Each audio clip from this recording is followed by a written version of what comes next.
اولاد بعد میں دی. اور ایک اور بات، آدم کو بنا دیا مٹی کا پتلا اکٹھا کر کے، مٹی اکٹھی کر کے پتلا بنا دیا. 40 سال کے بعد روح ڈالی، چل بھائی جا جنت، اور اکیلے بھیج دیا، بیوی نہیں دی. حالانکہ اللہ چاہتا تو ساتھ ہی حضرت حوا کی مٹی کا ڈھیر بھی لگا دیتا، اس کا پتلا بھی تھپ دیتا، فرشتوں سے تھپوا دیتا، اور پھر 40 سال کے بعد دونوں کو اکٹھا جنت میں ڈالتا. بہت سارے پیغام، اس میں بہت سارے پیغام. تاخیر ساتھ نہیں بنایا، دیر سے بھیجا. انتظار قدر کو بڑھانے کے لیے کہ عورت کی قدر کرنا، کمزور ذات ہے، کمزور مخلوق ہے، قدر کرنا. دوسرا، پہلے دن پتلا نہیں بنایا کہ ننگا پڑا ہو. عورت کا پتلا ننگا ہو، مٹی کا ہو، پتھر کا ہو، تو اس میں کیا کشش؟ تو ان مرد کے لیے کشش کوئی نہیں، تو فرشتوں کو کیا کشش تھی؟ پہلے دن سے عورت کو پردے میں بنایا، بے پرد نہیں کیا، بے پرد نہیں کیا، اس کا پتلا نہیں بنایا، اسے ننگا نہیں چھوڑا. اس کو پہلے دن سے کورڈ. اور کیسے بنایا؟ فرشتوں کو کی آنکھوں پہ پردہ اور آدم کو سلا دیا. آدم علیہ السلام سوئے ہوئے ہیں، فرشتوں کی آنکھوں کے سامنے پردہ ڈال دیا گیا. جب آدم اٹھے ہیں، اور ایک اور بات، جنت میں رہ کر بھی آدم علیہ السلام کا دل نہیں لگتا تھا، اداس اداس رہتے تھے. اماں آئی تو بابے دا دل لگا، تو اداس رہتے تھے جنت میں. جب آنکھ کھلی تو اپنے لیفٹ سائیڈ پہ ایک خاتون، سر سے لے کر پاؤں تک لباس میں. آپ نے سنا ہے نا، یوسف علیہ السلام دنیا میں سب سے خوبصورت ہستی پیدا کیے گئے. یہ مردوں میں، عورتوں میں سب سے خوبصورت حضرت حوا کو پیدا کیا. کون ہے؟ کہتے ہیں اللہ کی آدم تیری بیگم. کون ہے تیری بیگم؟ نکاح پڑھایا. پھر کہا آدم مہر ادا کرو. تو انہوں نے پوچھا کیا مہر دوں؟ تو وہاں تو سونا چاندی ڈھیر لگے پڑے تھے. اللہ تعالیٰ کہتے دا من سونا چاہ کے دے دے. میرے اللہ نے کہا تیری نسل میں میرا آخری حبیب آنے والا ہے، اس پہ ایک دفعہ درود پڑھ دے، یہ مہر ہے. سیدھے ہاتھ میں برکت ہے. پیدا کیا الٹی طرف سے. الٹی طرف سے کیوں پیدا کیا ہے؟ کہ الٹی طرف دل ہے، اور دل کے نیچے جو پسلی ہے وہاں سے پیدا کیا. اس میں پیغام کیا دیا کہ عورت جس روپ میں ہو، پہلا روپ اس کا بیوی بنا، پھر وہ ماں بنی، پھر اس آگے بیٹی کا روپ ہے، پھر بہن کا روپ ہے، پھر خالہ ہے، پھوپھی ہے، دادی ہے، نانی ہے، ساس ہے. جس روپ میں بھی عورت ہے اس کو دل کے قریب جگہ دو. یہ دل کے نیچے سے پیدا کرنے میں یہ پیغام دیا گیا ہے. اسے ذلیل نہ کرو، اسے خوار نہ کرو، اسے بے عزت نہ کرو، اس پر شدت نہ کرو. تو پہلا بنیادی رشتہ خامند اور بیوی ہے، اور آخری رشتہ بھی خامند اور بیوی ہے. لیکن اس وقت ہمارے معاشرے میں خامند سے زیادہ اس کے ماں باپ حق جتلاتے ہیں، خامند سے زیادہ اس کی بہنیں حق جلاتی ہیں، خامند سے زیادہ اس کے رشتہ دار حق جتلاتے ہیں، اور جھوٹی سچی شکایتیں لگا کر بیوی سے متنفر کرتے ہیں، اور کہیں بیوی کو خامند سے متنفر کرتے ہیں. آپس میں لڑائی لڑا کے پھر خوش ہوتے ہیں. میرے نبی سے پوچھا جائے یا رسول اللہ آپ کو سب سے زیادہ کس سے پیار ہے؟ تو آپ نے کہا عائشہ سے. اللہ، وہ جھینپ کے کہنے کے نہیں، میں پوچھ رہا ہوں لوگوں میں آپ کو کس سے زیادہ پیار ہے؟ تو آپ کہتے ابو بکر سے. تو آپ نے پھر کہا ابوہا، مجھے عائشہ کے باپ سے زیادہ پیار ہے. پھر پہلے عائشہ کا، تو پھر کہتے ابو بکر. تو آپ نے کہا نہیں، ابوہا، مجھے عائشہ کے باپ سے سب سے زیادہ پیار ہے. یہ آپ کو میسج دیا ہے کہ گھر کی زندگی کیسے ہوتی ہے. کوئی عشق نہیں چڑھا ہوا تھا، میسج ہے نا. ام عائشہ چھوٹی عمر کی تھیں، ان کو آٹا گوندھ کے دیتے تھے، آٹا گوندھ کے دیتے تھے. پھر جب ان کو آٹا گوندھنا آ گیا پھر چھوڑ دیا. پھر ان کو سامنے بٹھا کر لقمے بنا کے کھلاتے تھے. پھر ام عائشہ رضی اللہ تعالیٰ عنہ کوئی گوشت کا ٹکڑا، وہاں بڑے بڑے گوشت کے ٹکڑے پکائے جاتے تھے، تو کوئی گوشت کا ٹکڑا اٹھایا اور ایسے 2-4 جگہ سے نوچا اور پھر رکھ دیا. سارا کھایا نہیں جاتا تھا، تو اللہ کے نبی اسی کو اٹھاتے اور حضرت عائشہ کو دکھا کر، جہاں سے حضرت عائشہ نے نوچا ہوتا تھا وہاں سے یوں کاٹ کے دکھاتے تھے. پھر عائشہ رضی اللہ تعالیٰ نے گلاس اٹھایا پانی پینے کے لیے, جہاں ہونٹ لگائے پہ گلاس رکھ دیا. بڑے بڑے گلاس ہوتے تھے تو حضرت ہمارے نبی اٹھاتے تھے, جہاں عائشہ کے ہونٹ لگے ہوتے تھے وہاں ہونٹ لگا کے پانی پیتے تھے. یہ آپ کو سکھانے کے لیے ہے. اپنے گھر والوں کے ساتھ بیٹھ کے کھانا کھاتے.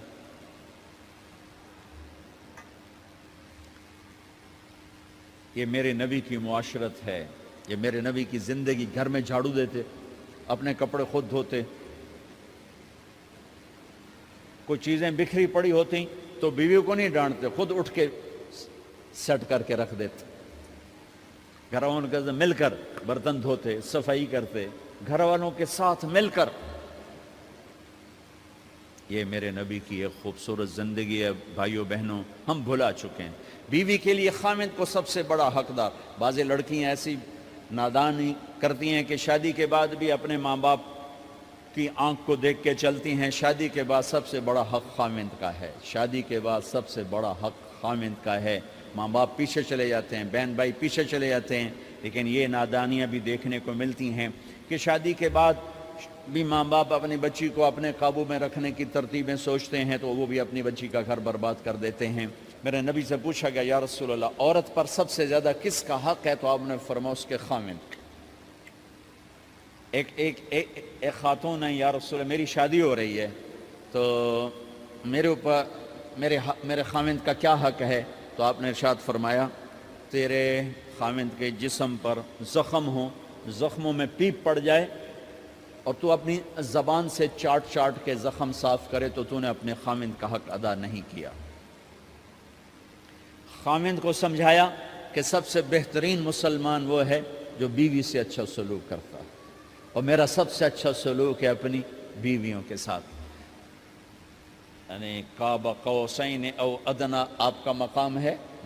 اللہ پاک کا دیدار اپنی آنکھوں سے کیا ہوا ہے, اور آپ ہمیں معاشرت سکھا رہے ہیں کہ ایک جہاد کے سفر سے واپس آ رہے ہیں, ہم عائشہ ساتھ ہیں. تو آپ نے صحابہ سے کہا بھئی آگے چلے جاؤ, وہ سارے آگے چلے گئے.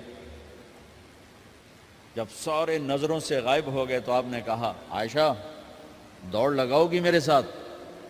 عائشہ نے نہیں کہا, میرے نبی نے کہا, دوڑ لگاؤ گی؟ آج کل کا کوئی علامہ بھی یہ نہیں کرے گا. عائشہ دوڑ لگاؤ گی میرے ساتھ؟ کہا جی لگاؤں گی. تو دوڑ لگائی. تو عائشہ فرماتی ہے میں آگے نکل گئی, اللہ کے نبی پیچھے رہ گئے. چاہے آپ جان بوجھ کے آستہ ہوئے ہوں ان کی دل جوئی کے لیے. کچھ سال گزر گئے, پھر جہاد کے سفر سے واپسی ہو رہی ہے تو آپ نے صحابہ سے کہا بھائی آگے چلے جاؤ. تو سارے آگے چلے گئے, غائب ہو گئے. عائشہ دوڑ لگائیں؟ کہا جی لگائیں. تو فرمایا کہ ان دنوں میں ذرا موٹی ہو گئی تھی, جب دوڑ لگائی تو اللہ کے نبی آگے نکل گئے. تو پھر آپ نے کہا عائشہ ہذہ بتلک, عائشہ اب تیرا میرا حساب برابر ہو گیا. اس دفعہ تو آگے نکل گئی, آج میں آگے نکل گیا. یہ میرے نبی کی معاشرت ہے کہ بھری محفل میں کہہ رہے ہیں مجھے عائشہ سے سب سے زیادہ پیار ہے. اور عرب میں عیب تھا, جیسے ہمارے ہاں بھی عیب ہے کہ کوئی بھری محفل میں کہ مجھے بیوی سے سب سے زیادہ پیار. کہ تیری ماں کتنے گئی؟ بھائی ماں کا اور خانہ ہے, بیوی کا اور خانہ ہے. ماں کی اور جگہ ہے, بیوی کی اور جگہ ہے. تو میں آپ سب سے کہتا ہوں, ماں باپ کی وجہ سے بیویوں پہ زیادتی نہ کرو, بیوی کی وجہ سے ماں باپ پہ زیادتی نہ کرو. بڑے ہو تو بڑے بنو. ہمارے نبی تو آپ سسر بھی ہیں نا, آپ نے 4 بیٹیوں کی شادیاں کی, 2 تو ایک ہی کو دے دیں, عثمان کو, رقیہ اور ام کلثوم رضی اللہ تعالیٰ عنہما, حضرت عثمان کے نکاح میں. ابو العاص رضی اللہ تعالیٰ عنہ کو زینب, اور سب سے پیاری محبوب بیٹی حضرت علی رضی اللہ تعالیٰ عنہ. باقی 3 نکاح بڑے سادہ کیے. حضرت فاطمہ کا نکاح بڑے دھوم دھام سے کیا. ان کا رشتہ لے کر صدیق آئے, یا رسول اللہ میں خواہش مند ہوں, آپ چپ رہے. پھر حضرت عمر بعد میں گئے, یا رسول اللہ میں خواہش مند ہوں, آپ چپ رہے. تو عبد الرحمن بن عوف رضی اللہ تعالیٰ نے حضرت علی سے کہا, علی تو جا, تجھے دے دیں گے. وہ کہنے کہ میں تو بہت غریب ہوں, مجھے کہاں دیں گے. حضرت علی کا ذاتی گھر بھی نہیں تھا, کسی سے ایک کوٹھا مانگ کے اس میں رہ رہے تھے مدینہ میں. کہا نہیں تو جا. تو یہ مسجد میں پہنچے اللہ کے نبی کو دیکھا تو ایسا روب طاری ہوا کہ بولے ہی کچھ نہیں. اللہ کے نبی کو تو پتہ ہے کہ کیا ہے اور کس لیے ہے. تو آپ نے کہا علی کیسے آئے؟ چپ. کہا لگتا ہے فاطمہ کے رشتے کے لیے آئے ہو؟ کہا جی ہاں. تو آپ نے کہا انشاءاللہ. اتنا کہا انشاءاللہ اور چپ ہو گئے. تو حضرت علی چپ کر کے اٹھ کے باہر آ گئے. صحابہ باہر کھڑے ہوئے تھے. تو کہنے لگے یار دیکھا نا، میں تمہیں پہلے ہی کہتا تھا مجھے نہ بھیجو، انکار ہو گیا، بولے ہی کچھ نہیں. تو حضرت عبد الرحمن بن عوف کہنے لگے جنہوں نے بھیجا تھا وہ کچھ تو کہا ہوگا. کہ بس انشاءاللہ کہا. کہا تو اللہ کے بندے ہاں ہو گئی. نبی کی انشاءاللہ ہاں ہوتی ہے، یہ ہاں کیوں نہیں کی؟ سبحان اللہ، اللہ اکبر. یہ ہاں کیوں نہیں کی؟ گھر گئے، فاطمہ علی کا رشتہ آیا ہے کر دوں، اس لیے ہاں نہیں کی. ہم تو بیٹیوں سے پوچھتے ہی نہیں، عیب سمجھتے ہیں بیٹیوں سے پوچھنا. جی میں گاں نو بن چھڑیا قلعے نال، ایویں اسی دیاں نو بن چھڑنے قلعے نال. مجھے ایک اپنی مطلب برادری لیول کے ایک خاتون کا فون آیا کہ مولانا پڑھایا مجھے لاہور میں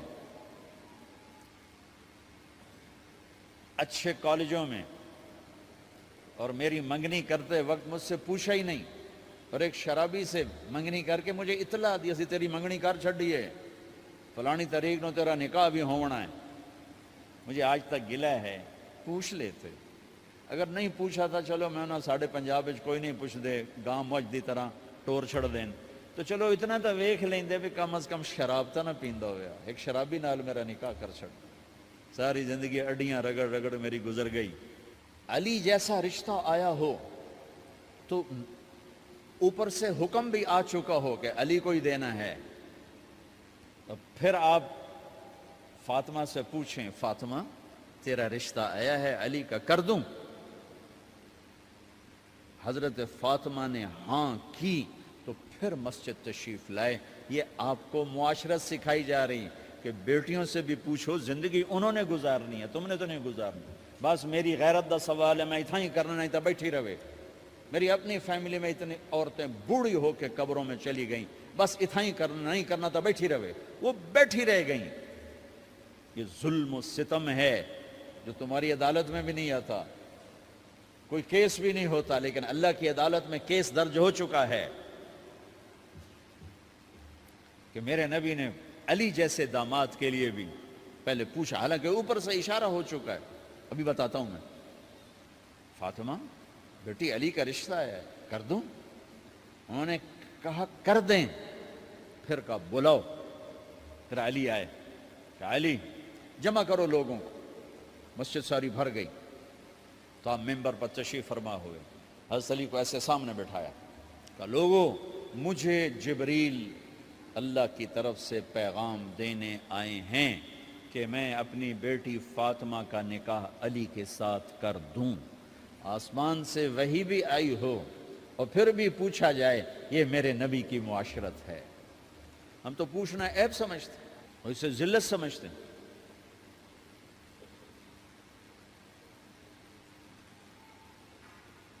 پھر آپ نے اتنا بڑا اہتمام کیا. مسجد نبوی پرانی جو آپ کے زمانے کی تھی، بہت بڑا ہال تھا، اس کا بھرا ہوا تھا. آپ نے سب کو شہد کا شربت پلایا، خود نکاح پڑھایا، نکاح کا خطبہ پڑھ کیا. پھر کہا علی میں نے فاطمہ بنت محمد کو 400 درم مہر کے عوض تمہارے نکاح میں دیا، تو نے قبول کیا؟ انہوں نے کہا جی میں نے قبول کیا، اور سجدے میں چلے گئے اور زور سے دعا مانگی، رب اوزعنی ان اشکر نعمتک التی انعمت علی وعلی والدی وان اعمل صالحا ترضاہ واصلح لی فی ذریتی انی تبت الیک واننی من المسلمین. میرے نبی نے کہا آمین، زور سے کہا آمین. نکاح ہو گیا. رخصتی ہوئی 6 مہینے بعد، 1 مہینے بعد، 1 سال بعد. 3 روایات ہیں، فوراً 4 روایات، لیکن زیادہ صحیح ہے دیر کے بعد، فوراً نہیں ہوئی، کچھ عرصے کے بعد رخصتی ہوئی. حضرت عقیل آپ کے بھائی وہ کہنے لگے علی اب رخصتی ہو جانی چاہیے. تو یہ دونوں مل کر آئے سلمان فارسی کے پاس کہ سلمان بھائی ہماری رخصتی کروا دو. سلمان فارسی کا بڑا احترام تھا. انہوں نے جا کر بات کی ام سلمہ رضی اللہ تعالیٰ عنہ سے. ام سلمہ نے بات کی اللہ کے نبی سے کہا ہاں ہاں آ جائے لے جائے، آ جائے لے جائے. تو علی رضی اللہ تعالیٰ عنہ اپنی اونٹنی لے کر آئے. تو حضرت علی کا گھر وہ کرائے پر گھر تھا ایک کونے پر. تو وہاں اسماء بنت امیس اور ام ایمن گئیں اور اس کے فرش کو لیول کیا، فرش میں سرخ مٹی ڈال کے اس کو لیول کیا اور دیواروں کی پوچا پاچی کی اور وہاں کھوٹیاں لگائیں کپڑے ٹانگنے کے لیے. آپ نے حضرت عائشہ اور حضرت ام حبیبہ حضرت ام سلمہ سے فرمایا تمہیں پتہ ہے نا مجھے فاطمہ سے کتنا پیار ہے، اسے دلہن بناؤ. دلہن بنانا بھی سنت ہے، دلہن بناؤ، اسے دلہن بناؤ. تو آپ کو دلہن بنایا گیا. پھر علی رضی اللہ تعالیٰ عنہ تشریف لائے سلمان فارسی اور عقیل کے ساتھ. اونٹنی کو دروازے پر بٹھایا تو آپ نے علی کا ہاتھ پکڑا، اندر تشریف لے گئے اور فاطمہ کا ہاتھ پکڑ کے علی کے ہاتھ میں دیا اور کہا بیٹی مجھے اپنے خاندان میں جو سب سے زیادہ محبوب تھا میں نے تیرا ہاتھ اس کے ہاتھ میں دیا ہے. پھر کہا علی تجھے نبی کی بیٹی مبارک، نبی کی بیٹی مبارک. پھر آپ نے اسے پیالے میں پانی منگوایا اور اس میں آخری 2 سورتیں پڑھ کے دم بھی کیا، تھوک بھی ڈالا. پھر اس میں سے انگلیاں ڈال کے ان کے سینے پر چھڑکا کہ دونوں پی لو، دونوں کو پلایا. پھر باہر تک چھوڑنے آئے. حضرت علی نے آپ کو اونٹنی پہ بٹھایا. آپ نے 2 عورتوں کو ساتھ بھیجا، ام ایمن اور اسماء بنت عمیس. یہ چھوٹی سی بارات جا کر علی کے گھر اتری اور آپ نے حضرت علی سے فرمایا کہ میں عشاء پڑھ کے آؤں گا، میرا انتظار کرنا ہے. تو عشاء کی نماز کے بعد آپ تشریف لے گئے. آپ نے دوبارہ پیالے میں پانی منگوایا اور اس پر آخری 2 سورتیں پڑھ کے دم کیا. پھر ان کے سینے پر چھڑکا، یہاں بازوؤں پر چھڑکا اور کمر پر چھڑکا اور دعا دی اللہم اسد جدہما وجمع شملہما وبارک علیہما واخرج منہما ذریۃ صالحہ. یہ دعا دی آپ نے اس وقت کہ میرے مالک ان کے جمع ہونے میں برکت عطا فرما اور ان کو سعادتیں عطا فرما اور ان کو نیک اولاد عطا فرما. یوں میرے نبی نے اپنی بیٹی کو رخصت فرمایا. اگلے دن آپ نے حضرت علی کو بلا کے فرمایا علی ولیمہ بھی کرنا ہے. کہنے لگے یا رسول اللہ میرے پاس تو کچھ نہیں. تو آپ نے کہا تو سعد بن ابی وقاص کہنے لگے یا رسول اللہ میرے پاس ایک چھترا کھڑا ہے، چھترا لاؤ. ذبح کیا گیا. آپ نے اس میں چھوارے ڈلوائے، قورمہ بنوایا، قورمہ. اور اپنی طرف سے حضرت علی کو پیسے دیے کہ جاؤ جاؤ چھوارے، گھی، شہد خرید کے لاؤ.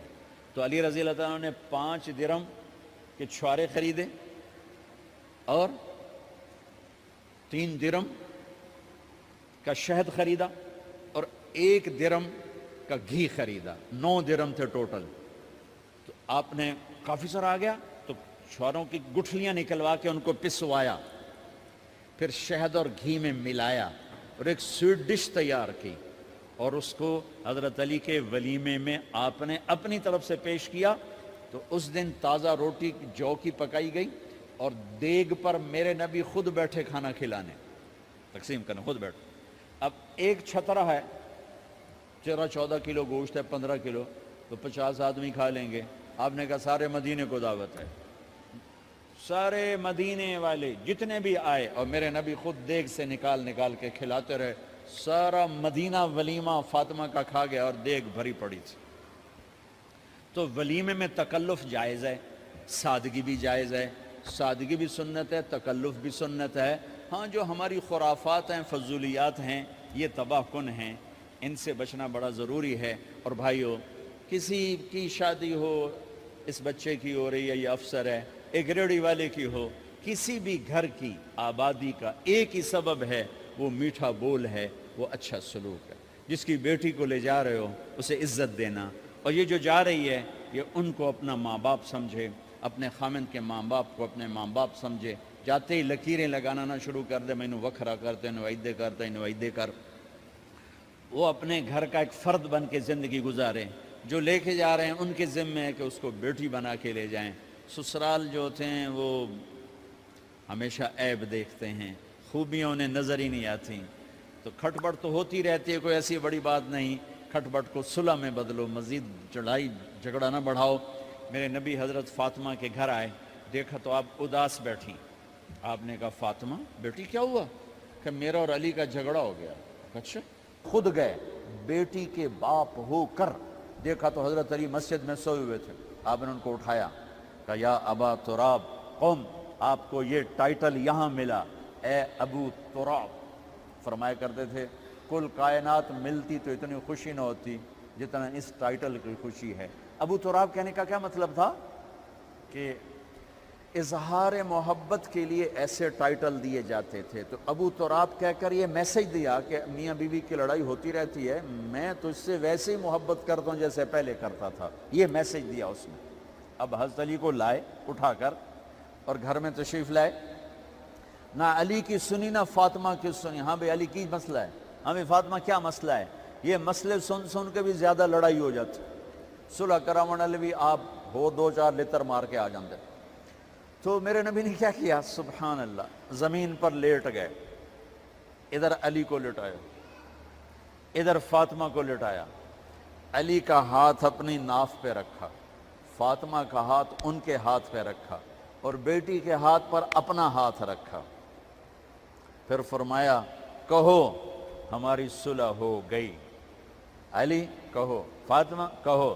دونوں نے کہا ہماری صلح ہو گئی. آپ اٹھے، خوش خوش باہر آئے، چہرہ ایسے گلاب کے پھول کی طرح. صحابہ نے عرض کی یا رسول اللہ آج آپ بڑے خوش نظر آ رہے ہیں. فرمایا علی و فاطمہ کی صلح کرا کے آ رہا ہو.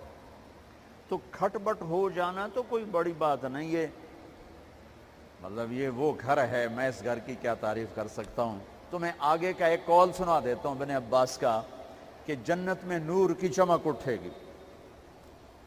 سارے جنت ہی کہیں گے یہ نور کیسا نور ہے بھائی جو ساری جنت کے نور پر چھا گیا. تو فرشتے بتائیں گے کہ او جنت الفردوس میں علی و فاطمہ بیٹھے ہیں، کسی بات پہ ہنسے ہیں، ان کے دانتوں سے جو نور نکلا ہے اس نے جنت کو روشن کر دیا. لیکن کھٹ پٹ یہاں بھی ہو گئی. ان سے بڑا گھر میرے نبی کا ہے، وہاں بھی کھٹ پٹ. ایک دفعہ آپ نے حضرت عائشہ سے کہا مجھے پتہ لگ جاتا ہے جب تو مجھ پہ ناراض ہوتی ہے، مجھے پتہ چل جاتا ہے. انہوں نے عرض کی یا رسول اللہ آپ کو کیسے پتہ چلتا ہے؟ کہ جب تو مجھ پہ ناراض ہوتی ہے نا تو قسم اٹھاتے ہوئے کہتی ہے ابراہیم کے رب کی قسم، اور جب مجھ پہ راضی ہوتی ہے تو پھر تو قسم اٹھاتے ہوئے کہتی ہے محمد کے رب کی قسم. کہ ایسے مجھے پتہ چل جاتا ہے جب تو کہتے ہیں نا ابراہیم کے رب کی قسم تو مجھے پتہ چل جاتا ہے کوئی کھٹ بٹ ہو گئی ہے. تو نبی کے گھر میں بھی ہو جاتی ہے. یہ مسئلہ تو ختم ہوگا جنت میں. ہمارے ذمہ ہے کہ ان چیزوں کو کم کریں. یہ ایک میرے نبی کی معاشرت ہے میرے بھائیوں، اسے سیکھو، اسے سمجھو، اسے پڑھو. تو بھائیوں میرا نبی ایک زندگی دے کر گیا ہے. یہ چونکہ شادی کا موقع ہے اس کو میں نے تفصیل سے بیان کیا ہے، اس کی تفصیل بیان ہی نہیں کی جاتی. یہ اتنی ضروری ہے جتنی نماز ضروری ہے. نماز تو 5 وقت پڑھیں گے، زندگی 24 گھنٹے روپ بدل رہی ہے. ہر روپ میں میرا نبی کیا چاہتا ہے اس کو سیکھو، اس کو سمجھو. کرو گے اللہ آپ کو چمکائے گا، بنائے گا. اپنی کمائیوں میں حلال لاؤ، حرام سے بچو. جج بھی بیٹھے ہیں، وکیل بھی بیٹھے ہیں، کسی ظالم کے وکیل نہ بنو. وَلَا تَقُلْ لِلْخَائِنِينَ خَصِيمًا. آپ کو ایک آیت میں جوڈیشری، جج، مقننہ اور وکلاء کا پیغام اللہ کا سنا دیتا ہوں. اِنَّا أَنزَلْنَا إِلَيْكَ الْكِتَابَ بِالْحَقِّ لِتَحْكُمَ بَيْنَ النَّاسِ بِمَا أَرَاكَ اللَّهُ وَلَا تَقُلْ لِلْخَائِنِينَ خَصِيمًا. مقننہ، قانون ساز. تو اِنَّا أَنزَلْنَا إِلَيْكَ الْكِتَابَ بِالْحَقِّ. قانون بنانے کا حق اللہ کو ہے، اللہ کے قانون کو اپناؤ. آگے جج حضرات، فَحْكُمْ لِتَحْكُمَ بَيْنَ النَّاسِ بِالْحَقِّ.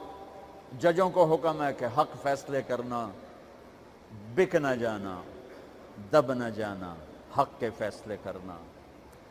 تیسرا وکلاء کو وَلَا تَقُلْ لِلْخَائِنِينَ خَصِيمًا.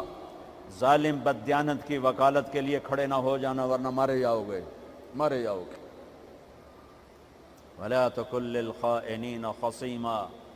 ان کے لیے دلائل قائم نہ کرنا ورنہ ہلاک و برباد ہو جاؤ گے. تو بھائیو یہ نکاح کو ذرا میں نے تفصیل سے بیان کی ہے کہ یہ زندگی ہے جس کو سیکھنا ہے. حلال کماؤ، بچوں کو حلال دو، بیوی کو حلال دو. اللہ کی قسم حرام سے کبھی بہار نہیں آتی اور حلال پہ کبھی خزاں نہیں. حلال کھانا، حلال کھلانا، تو تم شاد و آباد رہو گے۔ اللہ میں عمل کی توفیق بخشے۔